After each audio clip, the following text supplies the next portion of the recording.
तो कल हम लोगों को पेंशन का अमाउंट हम पढ़ रहे थे और लिख लिया था कि आपने ये सारा लिख लिया था, ये तो नोट डाउन कल ही कर लिया था, ये वाला कर लिया था आपने, यहां तक कर लिया होगा, कहां तक करा,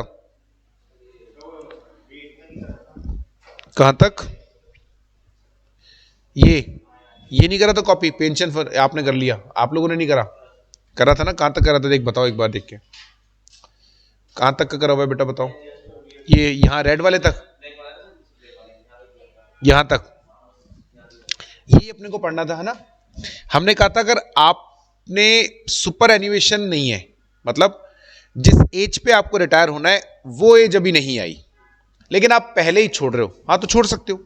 हमने कहा था दो कंडीशन पूरी करनी है, एक तो 10 साल का कॉन्ट्रीब्यूटरी पीरियड हो, प्लस कम से कम 50 साल की एज के बाद में आप चाहो, राइट, ये तो याद है, 10 साल का कॉन्ट्रीब्यूटरी पीरियड होना जरूरी है एक तो, और कम से कम एज 50 साल हो, क्योंकि जो सुपर एन्युएशन होता है वो तो 50 के बाद ही होता है, वो होता है 58, 60, 62, 65 ऐसे।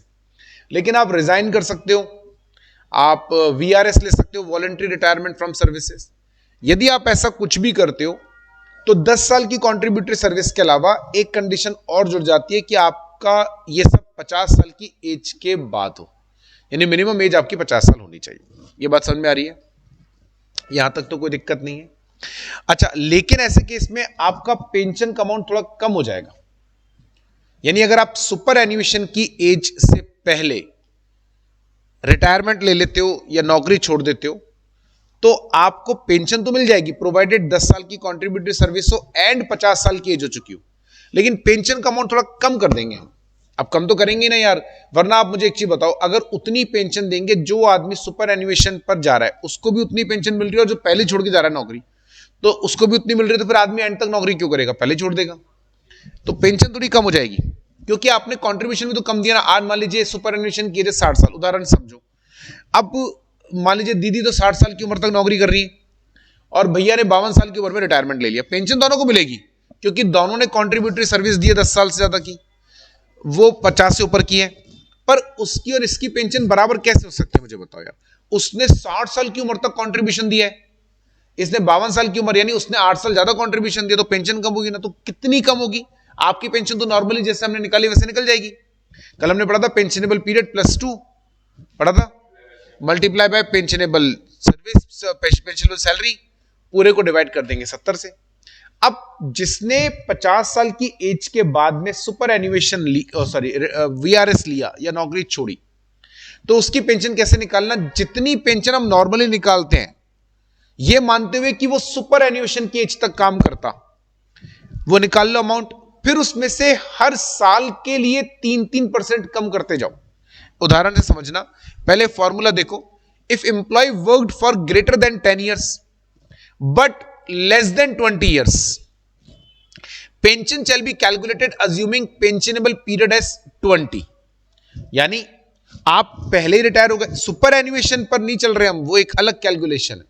सुपर एन्युएशन तक आपने काम करा तो बात ही खत्म हो गई, लेकिन अगर आप सुपर एन्युएशन से पहले ही चले गए और आपका सर्विस पीरियड 20 साल से कम का है सर्विस पीरियड, तो पेंशन कैसे मिलेगी, 10 साल से ज्यादा है कंट्रीब्यूट, लेकिन 20 ईयर से कम है, then pension shall be calculated assuming pensionable period as 20 years, then reduce pension by 3% for every shortfall by 20। ठीक है, कैसे, mister Mukesh worked for 16 years, total 16 साल आपने काम करा। ठीक है, अब मैं फिर आपको याद दिला दूं, चौथी बार रिपीट कर रहा हूं, तीसरी बार, अगर आप सुपर एन्युएशन पे जाते हो, ठीक है, तो ये समस्या नहीं आती। फिर भी अगर सुपर एन्युएशन से पहले ही आप रिटायर हो जाते हो तो ये समस्या आती है कि आपका जो कॉन्ट्रीब्यूटरी पीरियड है वो शायद 20 साल ना हो, 10 से तो ज्यादा होना चाहिए, उसके बिना तो पेंशन ही नहीं मिलेगी, वो तो मुद्दा ही खत्म हो गया। और अगर एज 50 साल से कम है तो पेंशन मिलेगी नहीं, ये दोनों कंडीशन तो है ही, तभी तो डिफरेंस कितना बचा, 10 साल ही तो बचा। इसीलिए हमने कहा कि 10 और 10 20, ये 20 हमने कैसे निकाला, 50 साल की उम्र से पहले आप रिटायरमेंट ले नहीं सकते क्योंकि पेंशन नहीं मिलेगी, और सुपर एन्युएशन की एज है 60 साल, सामान्य तौर पे पकड़ रहे हैं, हर जगह अलग अलग होती है बट सामान्यतः 60 साल होती है। तो 10 साल तो है, इसके भी पूरे हो रहे हैं, आपके भी पूरे हो रहे हैं, वो तो दोनों के पूरे हो रहे हैं, क्योंकि 10 साल से कम में तो पेंशन ही नहीं मिलती। अब आप 50 के बाद रिटायर हुए लेकिन 60 से पहले हुए तो आपका जो कॉन्ट्रीब्यूटरी पीरियड है वो 10 से तो ज्यादा होगा पर 20 से कम होगा। बात भेजे में समझ में आ रही है?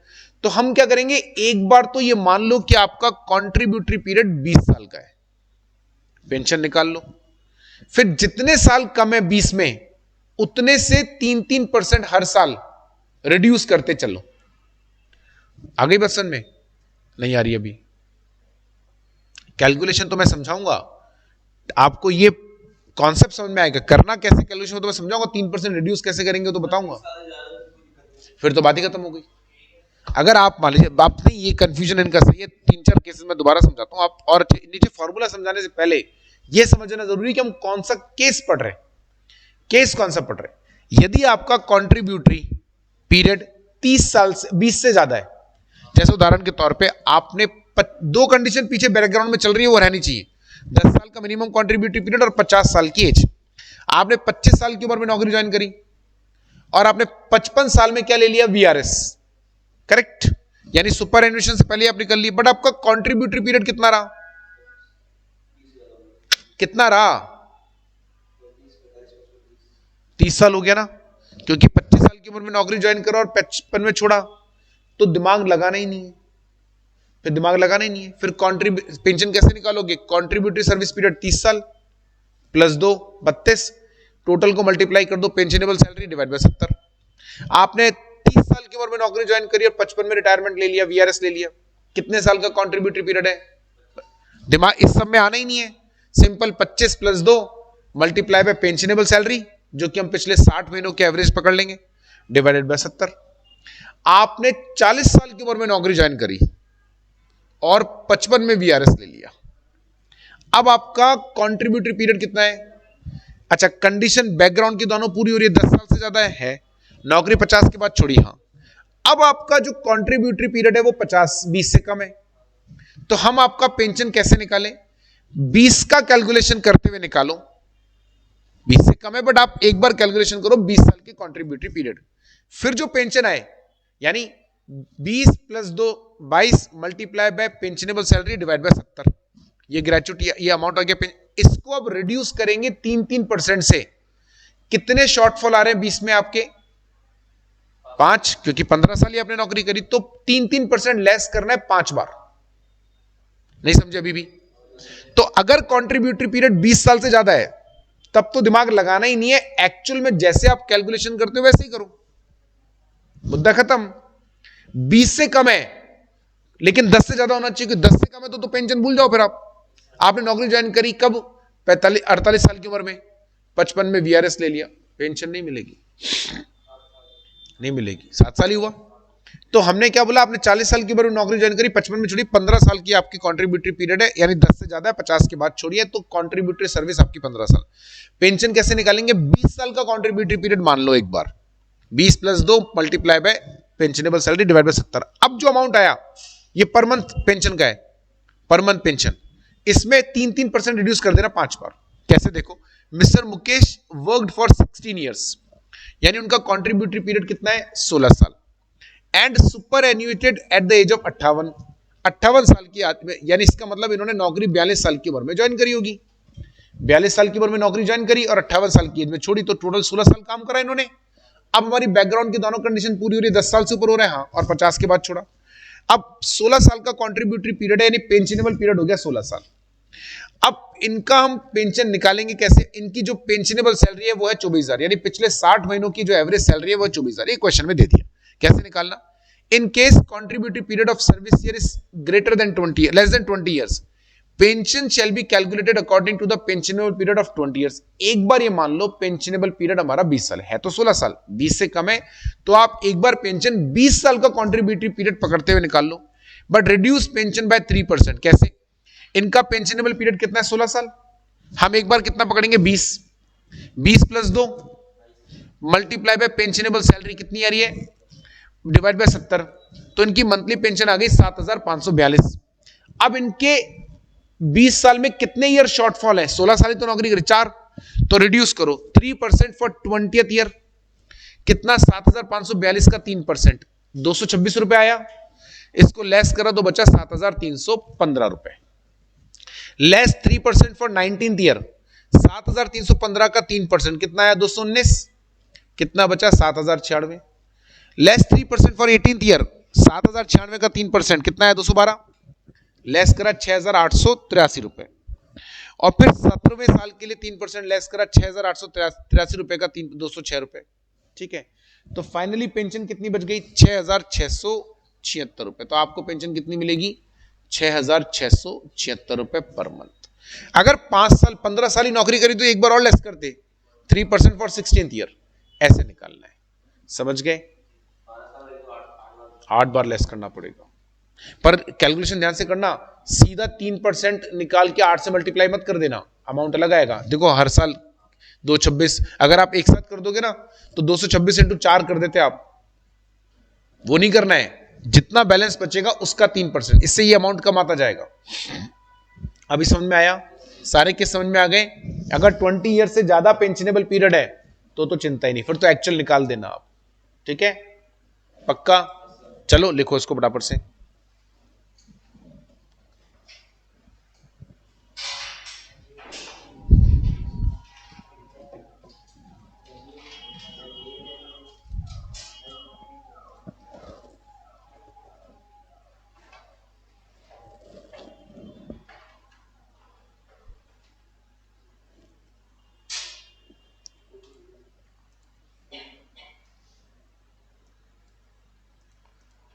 तो तुम्हारे नहीं है बीकॉम के एग्जाम ऐसा, सेकेंड ईयर, तो तुम्हारे अच्छा नॉन कॉलेजिएट हो, साल में एक बार ही होंगे। और दीदी आप नॉन कॉलेजिएट सेकेंड ईयर, अच्छा। दीदी तो सेपरेट है, राजस्थान में लफड़ा नहीं। पर आपके पेपर कब होंगे, जो हो गए, बहुत बढ़िया, वेरी गुड, बहुत अच्छे बच्चे हो।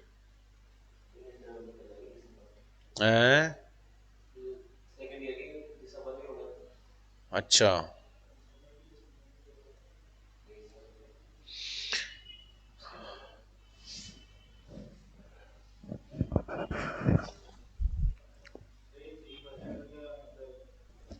उन्होंने एक लॉजिक नहीं है, उन्होंने एक फिगर तो लेना ही था कि यार कुछ तो रिड्यूस करे 3-3%, तो उन्होंने एक फिगर पकड़ा, कितने 3% से, एक रैंडम फिगर पकड़ा हुआ है। एक रीजनेबल पीरियड बोलते हैं, रीजनेबल जो है ना इसको परसेंटेज बोलते हैं। उनको लगा इतने रुपए से रिड्यूस होनी चाहिए।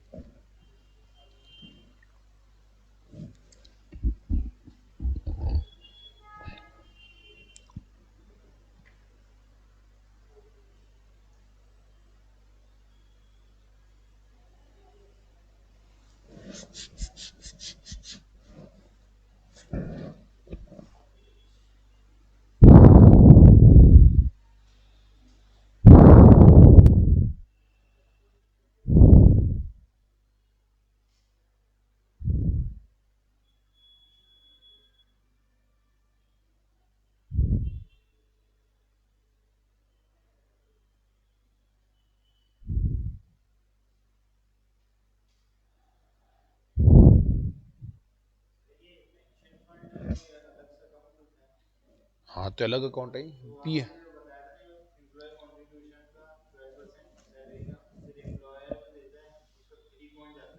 पी, वो पीएफ में, बाकी पेंशन में जाता है। हर साल ही जाएगा, तभी तो 10 कॉन्ट्रीब्यूटिव पीरियड 10 साल काउंट होंगे। तो वो पैसा डूब गया, पेंशन फंड में जो गया वो डूब गया, और क्या। आप अपनी मर्जी से जा रहे हो ना 10 साल से कम में, फिर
हो गया।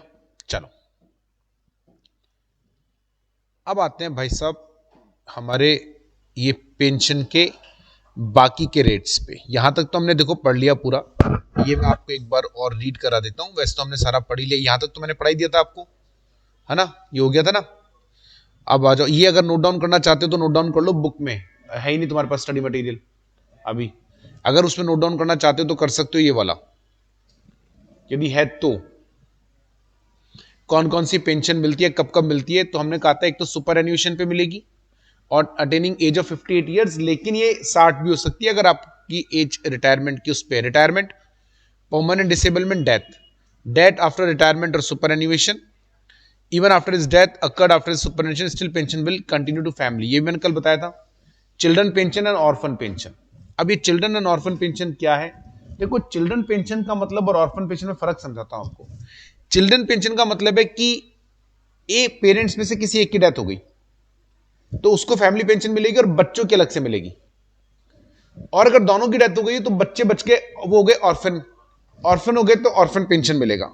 समझ में आ रही है बात, नहीं आई? ठीक है, तो अगर फैमिली में बच्चे भी हैं लेकिन पेरेंट्स में से कोई एक अलाइव है तो जो फैमिली पेंशन मिलती है वो 3 तरह की पेंशन होती है, एक्चुअली 4 तरह की। एक तो होता है सिंपल पेंशन, वो तो जो बंदा जिस जो जॉब से रिटायर हुआ है या सुपर एन्यूट हुआ है उसके जिंदा रहते हुए मिलती है। एक अगर उस पर्सन की डेथ हो गई, राइट, या उसका परमानेंट डिसेबलमेंट आ गया तो अब जो पेंशन मिलेगी उसकी फैमिली को मिलेगी, इसलिए उसका नाम होता है फैमिली पेंशन। ठीक है, और तीसरा, अगर उस बंदे की डेथ हो गई, फैमिली है तो फैमिली को मिलेगी फैमिली पेंशन, और बच्चे हैं तो उनको चिल्ड्रन पेंशन भी मिलेगी, यानी फैमिली एंड चिल्ड्रन पेंशन दोनों साथ चल रही, राइट, अगर बच्चे छोटे हैं तो। और अगर माता पिता दोनों ही नहीं रहे तो फिर सिर्फ ऑर्फन पेंशन मिलेगी। ठीक है, तो या तो मिलती है पेंशन, या तो फैमिली पेंशन प्लस, या फिर family pension plus children pension, और या फिर सिर्फ ऑर्फन पेंशन। ठीक है, चिल्ड्रन पेंशन कभी अकेले नहीं मिलती, चिल्ड्रन पेंशन कभी अकेले नहीं मिल सकती, क्योंकि वो तभी मिलेगी जब बच्चे नहीं, बच्चे रह गए दोनों या एक, तो फिर तो ऑर्फन पेंशन है ना। आ रही बात समझ में, नहीं आई? अच्छे से पेंशन और फैमिली पेंशन में डिफरेंस समझ में आ गया? पक्का? जनरली उसके ऊपर फिर तो मतलब ही नहीं ना, उसका तो कमाने लग गया। आओ, ये पेंशन की कैलकुलेशन जो हमने वहां पर पढ़ ली। अब नीचे देखो 3 कॉलम ध्यान से पढ़ना।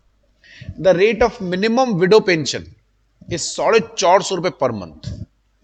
विडो पेंशन, अच्छा विडो क्यों लिखा है? देखो वैसे गलत है, विडो नहीं लिखना चाहिए था, क्योंकि ये तो महिला के कॉन्टेक्स्ट में हो गया। अब यार ये एक्ट जब बना उस जमाने में महिलाएं काम नहीं करा करती थी, जॉब नहीं करती थी, पुरुष ही जॉब करते थे, तो यदि महिला पुरुष की मृत्यु हो गई तो वाइफ विडो होगी। अब आजकल तो ऐसा नहीं है, महिलाएं भी जॉब करती हैं, तो विडो वर्ड लिखना सही नहीं है, राइट। पर कोई बात नहीं, आप समझ जाना, विडो पर्सन उन्होंने लिख दिया, लेकिन आप समझ जाना ये इसमें मेल भी काउंट है। तो विडो पेंशन मिनिमम, यानी कुछ भी आप कैलकुलेशन करोगे वो तो है ही, वो अगर 450 रुपए पर मंथ से कम आती तो मिनिमम आपको 450 रुपए पर मंथ मिलेगी। गधे बेवकूफ, आज के टाइम पे कैलकुलेट करोगे ना 4,500, 4,500 से ऊपर ही आएगी, 450 रुपए, तो पता नहीं कौन से जमाने की बात कर रहे हैं, बेवकूफ है। 450 रुपए पर मंथ, आज के टाइम पे मिनिमम सैलरी लोगों की 15-20 हजार रुपए है, तो पेंशनेबल सैलरी अगर मैं 15,000 भी पकड़ूंगा ना, जो मिनिमम होती है, तो भी पेंशन 450 रुपए पर मंथ से पता नहीं कितनी ज्यादा आएगी। The maximum may be up to 25,000 per month. अब इनसे पूछो मैक्सिमम 2,500 रुपए, हाँ, लेकिन ये तो एक्ट कह रहा है आप ज्यादा दे सकते हो। एक्ट कहता है कि आप चाहो तो 2,500 से ऊपर देने के लिए बाउंड नहीं हो। अब बताओ 2,500 में कोई घर चलता है क्या? गधे कहीं के, यही लिख कर आना पड़ेगा, ये लिख कर आना पड़ेगा, ये लिख के नहीं आ सकते, गधे हैं क्या? अच्छा, यही वाला लिख कर आना है, मिनिमम 450 रुपए और मैक्सिमम 2,500। लॉ की बाउंडेशन बता रहा हूं, वैसे तो आप चाहे 2,500 से ज्यादा भी दे सकते हो, है? हाँ उनको, अरे नहीं नहीं, सरकार ज्यादा देती है, इसके दम पे चलेंगे तो बर्बाद है, कोई नौकरी ज्वाइन नहीं करे। In addition to the widow pension, the family is also entitled to children pension. The rate of children pension is 25% of widow pension. यानी 450 रुपए का 25%। अब 450 का 25% आता है 112 रुपए 50 पैसे for each child, but minimum 115 तो आपको मिलेगा। पर चाइल्ड है, और वो भी सिर्फ 2 बच्चों के लिए, ठीक है। अगर बच्चे 3 हैं, 2 का ही मिलेगा। अब तो कितनी भारी पेंशन है। पत्नी को मिल रहा है 450 पर मंथ, बच्चों को दोनों को 115 रुपए। और कब तक मिलेगा? They attain age of 25 years. नहीं, गलत। ये तो है ही, अगर वो पहले कमाने लग गए, डिपेंडेंट पहले हो गए इंडिपेंडेंट, तो फिर मिलना बंद हो जाएगा। यानी मान लीजिए बच्चों ने 18 साल की उम्र के बाद में नौकरी, लेकिन 18 से कम पे तो नहीं, 18 से कम पे डिपेंडेंट हो या ना हो मिलता ही मिलता है। 18 से ज्यादा हो गए, डिपेंडेंट नहीं रहे, अब इंडिपेंडेंट हो चुके हैं, तो फिर पेंशन मिलना बंद। और if there are no parents alive, तो ऑर्फन पेंशन कितना है बेटा? 75% ऑफ विडो पेंशन। यानी माता पिता दोनों ही नहीं है तो बच्चे रह गए, उनको कितना दे रहे? विडो पेंशन का 75%। गधों से पूछो, दोनों बच्चे अगर हैं तो वो, मतलब वो महिला अकेली थी तो 450 चाहिए, बच्चे 2 रह गए तो उनको 450 रुपए का भी 75%, यानी 300, कितना आएगा? 337 रुपए 50 पैसे पर मंथ। लेकिन ये कहते नहीं, ये हम 170 रुपए मिनिमम देंगे ही देंगे पर ऑर्फन है, यानी दोनों बच्चों का मिलाकर 340। गधों से पूछो, 337 रुपए 50 पैसे तो आ ही रहा है। 2 बच्चों तक देते हो ना आप, तो 450 रुपए फैमिली पेंशन का 75%, 337 50 पैसे। ये कहते हैं पर ऑर्फन 170 रुपए तो देंगे देंगे, तो 2 बच्चों का कितना हो गया? 340। तो 337 रुपए 50 पैसे और 340 में क्या फर्क है? रहने देते 337 रुपए 50 पैसे। ये कहते नहीं 340 तो देंगे देंगे आपको, जो ऐश कर लो, जी लो अपनी जिंदगी। अरे मूर्खो, ये जो आप कह रहे हो, ये आज से, अगर आप जब एक्ट बना था तब की बात कर रहे थे ना, तब तो ठीक है, आज के कॉन्टेक्स्ट में कोई सेंस नहीं निकलता, पर ठीक है। अब समस्या ये है कि जिन बच्चों के पास अभी नोट्स नहीं है, वो बच्चों को ये लिखना पड़ेगा, क्योंकि अगर आपने ये नहीं लिखा तो आप रिवाइज नहीं कर पाओगे। सर ये जो पुराने जमाने में पैसे भी कम मिलते थे, इसलिए इतना, हाँ इसीलिए तो, और क्या।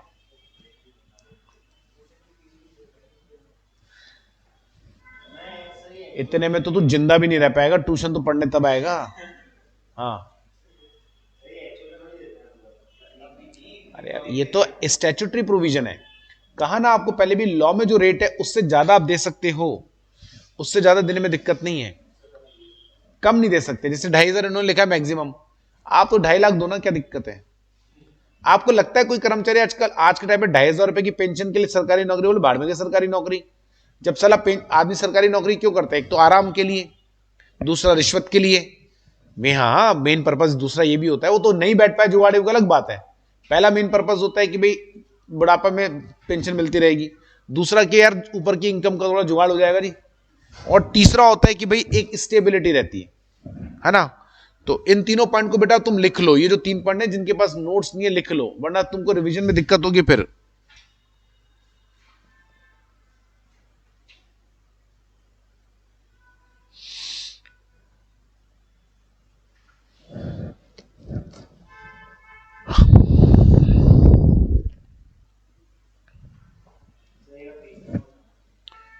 पेज नंबर यार तुम्हारे अलग होंगे, इसमें अलग है।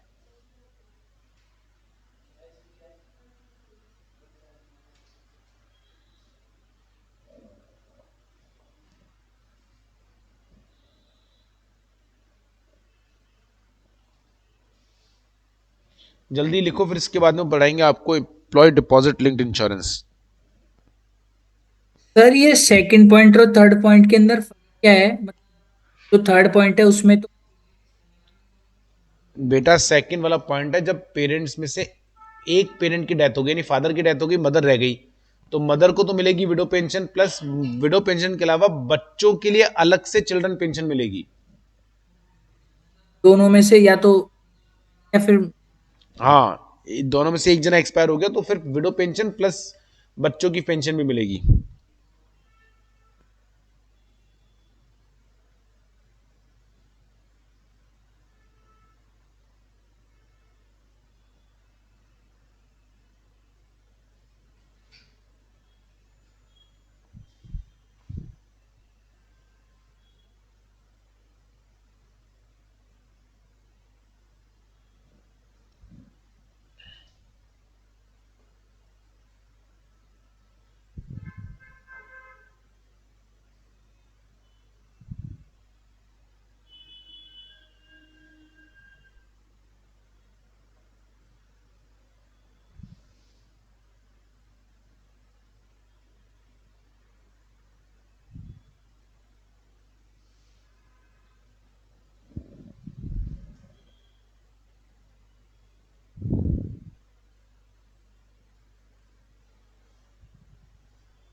हो गया क्या?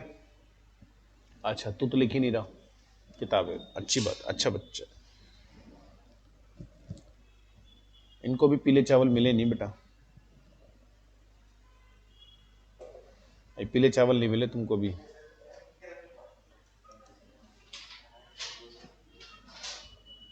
चलें आगे, आ जाओ। अब देखो डिपॉजिट लिंक्ड इंश्योरेंस क्या है। लास्ट बेनिफिट इस एक्ट में जो मिला हुआ है वो है employees deposit linked insurance scheme. The purpose of this scheme to provide life insurance benefit to employees who are already covered under employees provident fund scheme. उन्हीं को मिलेगा, अलग से कोई भी नहीं। जो एम्प्लॉयज प्रोविडेंट फंड और पेंशन फंड स्कीम में कवर्ड है उनको ही बेनिफिट मिलता है, सबको नहीं मिलेगा, ठीक है।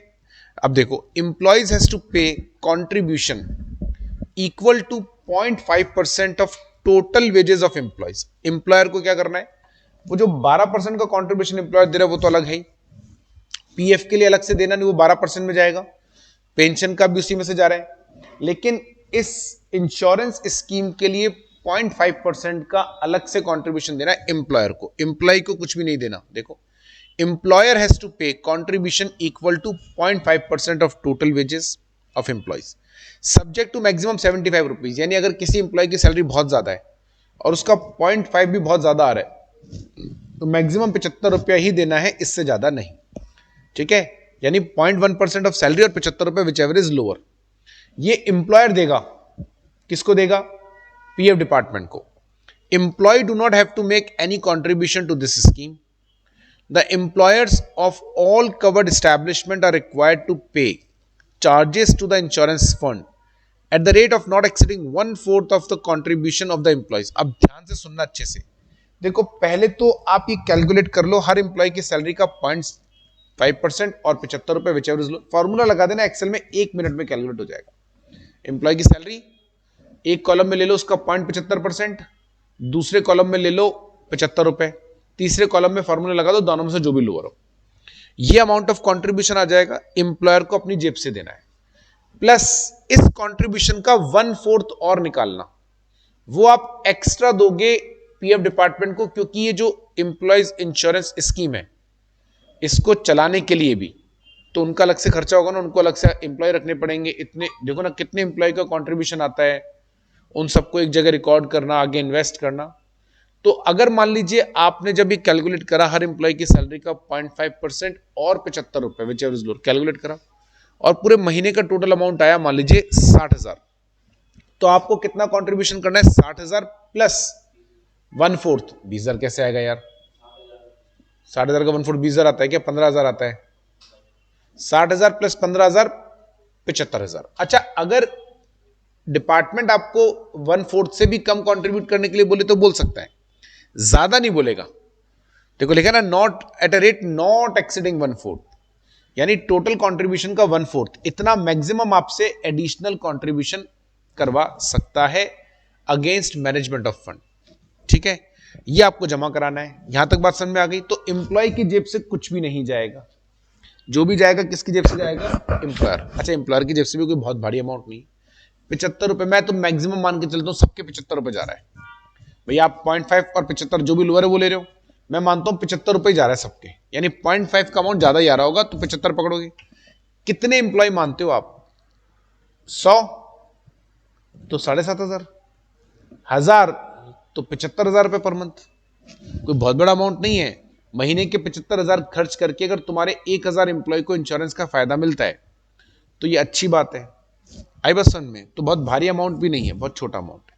अच्छा, हमेशा 75 रुपए, मैंने तो मैक्सिमम पकड़ा 75, कम भी हो सकता है। मान लो किसी एम्प्लॉय की सैलरी है 10,000, तो 10,000 का 0.5% अगर मैं निकालूं तो कितना आएगा, 50 रुपए। तो फिर आपको 75 रुपए थोड़ी कॉन्ट्रीब्यूट करना है, कितना करना है, 50 रुपए। अगली बात समझ में, कोई दिक्कत नहीं। चलो, अब सवाल आता है कि आपको इसमें से पैसा मिलेगा कितना, यानी एम्प्लॉय को इसमें क्लेम कितना मिलेगा। तो देखो, the claim amount under EDLI, EDI मतलब employees deposit linked insurance, is 30 times the average monthly salary in the past 12 months. पिछले 12 महीनों में जो आपकी एवरेज सैलरी है ना, उसका 30 गुना कर लेना, subject to a maximum of 6 lakh.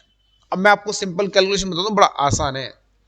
पिछले 30 आपकी पिछले महीने की एवरेज सैलरी पकड़ लो। एवरेज सैलरी कैसे निकालना, 12 महीने की सैलरी को जोड़ना, 12 से डिवाइड कर देना, तो पर मंथ एवरेज सैलरी आ गई। इस एवरेज सैलरी को आपको 30 से मल्टीप्लाई कर देना है। ठीक है, बात समझ में आ गई। कितना अमाउंट आएगा आप याद करो, ये बोल रहे हैं कि जो भी अमाउंट आएगा प्लस बोनस मिलता है। बोनस इसलिए मिलता है क्योंकि इंश्योरेंस कंपनी में जब आप इन्वेस्ट करते हो, आपने जैसे ये पीएफ डिपार्टमेंट क्या करेगा, इसको किसी इंश्योरेंस कंपनी को दे देगा। इंश्योरेंस कंपनी आपको ये पैसा तो देगी देगी, आपकी जो भी एवरेज सैलरी है 12 महीने की प्लस मल्टीप्लाई बाय 30, ये तो देगी, साथ में उसका 1/3 बोनस भी देती है। इंश्योरेंस कंपनी ने इतना पैसा कमाया, बोनस। अब बताओ ये अमाउंट 6 लाख से ज्यादा नहीं होना चाहिए। अब 6 लाख की कैसे क्यों निकाला, मैं बताओ सिंपल। ये एक्ट कौन से एम्प्लॉय पे लगता है जिसकी सैलरी मैक्सिमम कितनी होती है, 15,000, राइट। और हमने बोला कि आप 30 टाइम ले लो पिछले एवरेज सैलरी का 30 गुना, यही पकड़ा। मैं तो ये मानता हूं कि आपकी लास्ट सैलरी एवरेज सैलरी 15,000 ही होगी, क्योंकि 15,000 से ऊपर की कर्मचारी को मिलेगा नहीं। या तो 15 होगी या तो कम होगी, 15 से ऊपर तो नहीं होगी ना। मेरी बात समझ में आ रही है क्या? 15 इंटू 30 करो, कितना आता है? 4.5 लाख।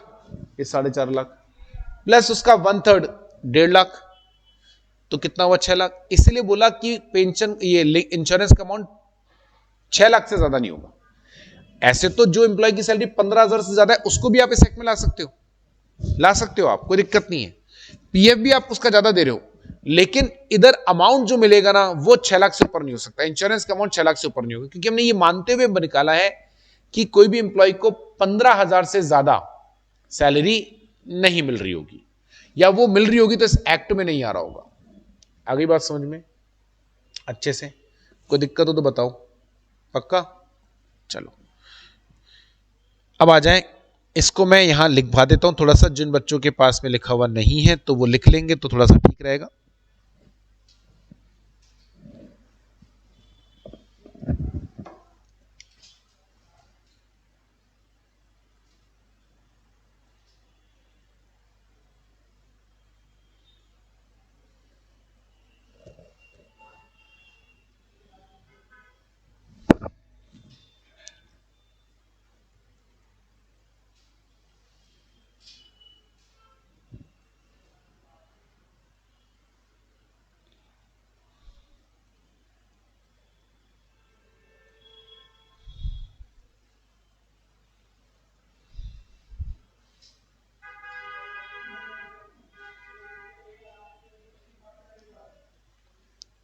देखो, every employee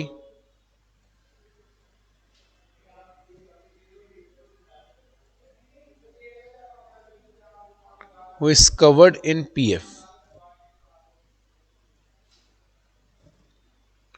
is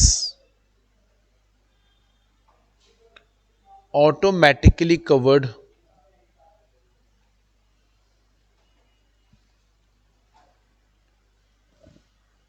EDLI scheme.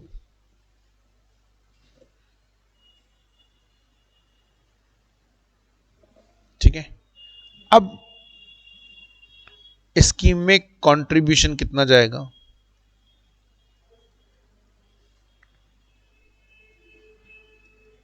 Only by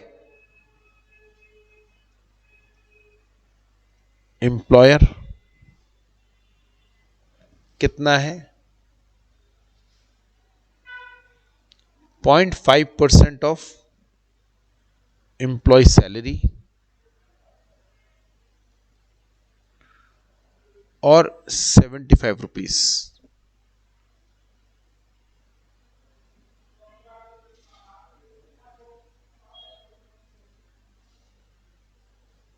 ठीक है, और क्लेम कितना मिलेगा?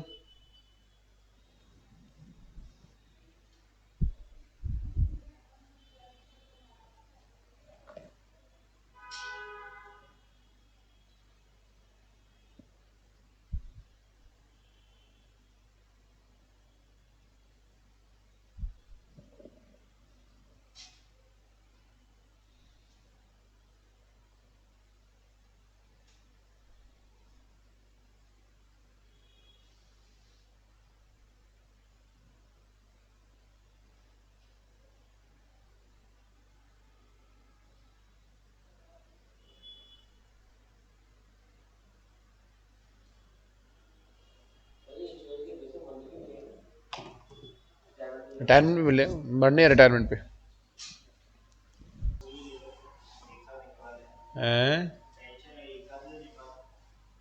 पेंशन, उसको क्यों बिना, वो अपने अकाउंट्स में उसमें टैक्स में पड़ा होगा, टैक्स में पड़ा होगा ना सैलरी वाले में, कम्यूट और नॉट कम्यूट उसी, हाँ वो करवा सकते हो, कम्यूट का ऑप्शन होता है, 50% तक की पेंशन कम्यूट हो जाती है, 50% से ज्यादा की नहीं है। हाँ कम्यूटेड बोलते हैं इसको, कि टोटल पेंशन का 50% पेंशन आप कम्यूट करा लो, एक साथ ले लो, और बाकी जो 50% है वो, ये पूरी पेंशन कम्यूट नहीं होती कभी भी, पढ़ाया होगा ना मैडम ने, बस लिख लिया कि, हाँ लिखो लिखो फटाफट से लिख।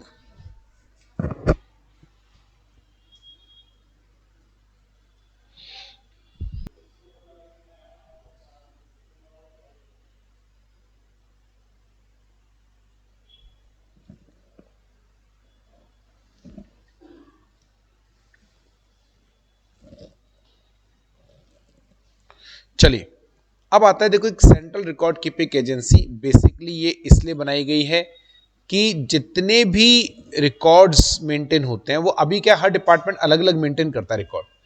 अब एक एम्प्लॉय के रिकॉर्ड 10 जगह मेंटेन हो रहे हैं, ठीक है, पीएफ डिपार्टमेंट अलग कर रहा है, इंश्योरेंस एजेंसी अलग करेगी, और आधार वाले अलग कर रहे हैं, सब जगह एम्प्लॉय, तो हमने कहा भैया एक सेंट्रल रिकॉर्ड कीपिंग एजेंसी बना देते हैं, सारे रिकॉर्ड वहीं मेंटेन होंगे, और जिस भी डिपार्टमेंट को रिकॉर्ड चाहिए वहां से ले ले। अच्छा आपका अकाउंट वगैरह की डिटेल भी ये रखेंगे, यानी पीएफ डिपार्टमेंट आपके फंड को इन्वेस्ट करेगा, पैसे कमाएगा, और थोड़े से अपना हिस्सा काट लेगा, बाकी आपको दे देगा। अब वो पूरी रिकॉर्ड मेंटेन वो नहीं करेगा, ये रिकॉर्ड आपका मेंटेन करेगा सेंट्रल रिकॉर्ड कीपिंग एजेंसी, वो आपका अकाउंट एम्प्लॉय वाइज बनाएंगे अलग अलग। पीएफ डिपार्टमेंट तो क्या करेगा, आपसे पैसे लेके इन्वेस्ट कर देगा, और किसको इंफॉर्मेशन देते रहेगा, सेंट्रल रिकॉर्ड कीपिंग एजेंसी को, वो आपका पूरा अकाउंट मेंटेन करेंगे, ठीक है। देखो section 21 of pension fund regulatory and development act 2013 deals with the central record keeping agency. The authority shall by granting a certificate of registration under subsection 3 of section 27 appoint a central record keeping agency provided that authority may in public interest appoint more than one central record keeping agency। तो सबसे पहला काम तो ये कि जो authority कौन सी है बेटा, यहां पे पीएफ अथॉरिटी, मैंने कहा था ना पीएफ डिपार्टमेंट अलग से सरकार ने अथॉरिटी बना रखी है, तो पीएफ अथॉरिटी है वो कहती है कि यार हम लोग बैठ के तुम्हारे फंड को इन्वेस्ट करें, क्योंकि कितना पैसा आता है, उस दिन समझाया था ना, कितने लाखों कर्मचारी हैं यार, अगर मान लो लाखों के करोड़ों हैं, अगर 25 करोड़ कर्मचारी भी और हर कर्मचारी का हर महीने 2-2 हज़ार रुपए का पीएफ भी आता हो, मैं बहुत कम बता रहा हूं, तो कितना अमाउंट आएगा।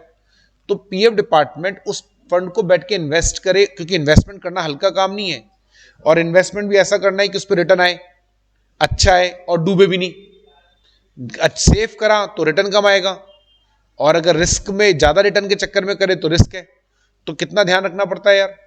तो उसने कहा यार वो भी करना, फिर रिकॉर्ड और मेंटेन करो एक एक कर्मचारी का, किसके कितना महीने कितना कंट्रीब्यूशन आया कैसे, उसने बोला रिकॉर्ड कीपिंग एजेंसी करेगी। तो अथॉरिटी जो है may appoint central record keeping authority, ठीक है, सेंट्रल गवर्नमेंट में, सॉरी पीएफ अथॉरिटी में appoint central record keeping authority, ठीक है, और विच मे बी वन और मोर देन वन,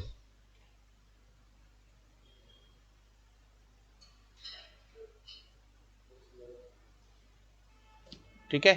सामान्य तौर पर तो एक ही होती है, बाहर की किसी एजेंसी को अपॉइंट कर देते हैं, है ना। हाँ, the central record keeping agency shall be responsible for receiving instruction from subscriber through the points of presence, transmitting such instructions to the pension fund, effecting switching transactions, instruction received from subscriber and discharging such other duties and function। अब ये record keeping agency क्या करती है, subscriber कौन होता है बेटा, subscriber हो आप और मैं एम्प्लॉय, वो सब्सक्राइबर है, वो रिकॉर्ड कीपिंग एजेंसी से बात करेंगे।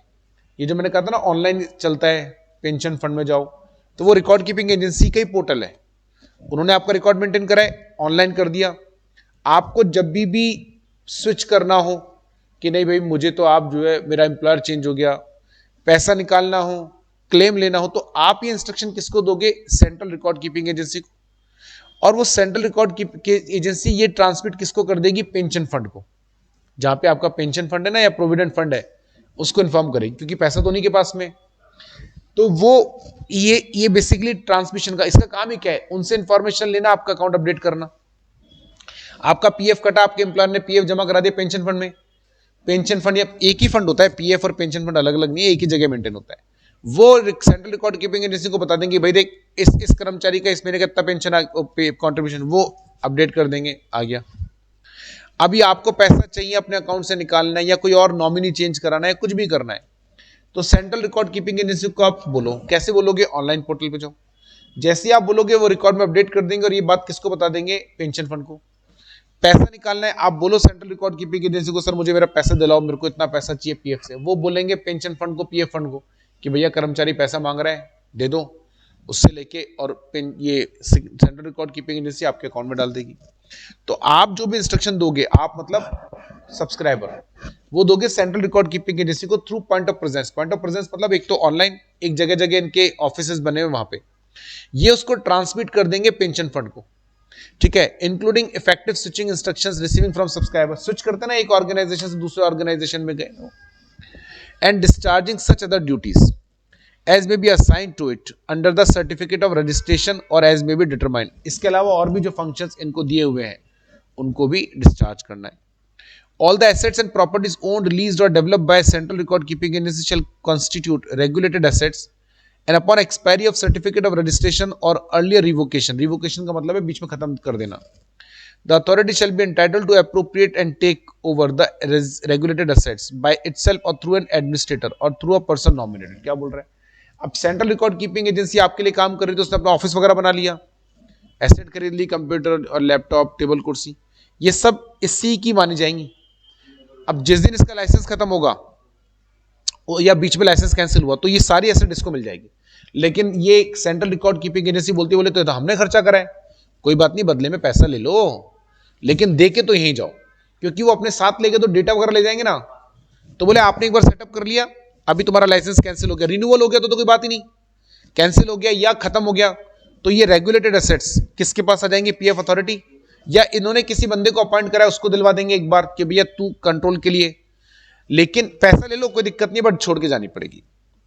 Provided that central record keeping agency shall be entitled to be compensated, लिखा ना देखो, to fair value to be ascertained by authority for such regulated assets. आप चिंता मत करो, वो उसको पैसा मिलेगा। कौन सा पैसा? Fair value, market value, fair value जो भी होगी वो मिल जाएगी। किसको? सेंट्रल रिकॉर्ड कीपिंग एजेंसी को, right. Second, provided further that the where earlier revocation of certificate of registration is based on violation of condition of certificate of registration और provision of this act unless otherwise determined by authority, central record keeping agency shall not be entitled to claim any compensation. लेकिन अगर आपका licence बीच में cancel करा, revocation करा, और revocation करा क्योंकि आपने कोई गड़बड़ की थी, मतलब आपने लॉ के प्रोविजन को तोड़ा, या जिन कंडीशंस पर हमने आपको लाइसेंस दिया था वो कंडीशंस आपने पूरी नहीं करी, तो हम आपका लाइसेंस रिवोकेट कर देंगे। ऐसे केस में फिर आपको रेगुलेटेड एसेट्स का पैसा नहीं मिलेगा। तो आपकी गलती है ना यार, आपने लाइसेंस की कंडीशन को वायलेट करा, एक्ट को वायलेट करा, कैसे देंगे? नहीं मिलेगा। ठीक है, चलो आज के लिए बस इतना ही, बाकी कल करते हैं।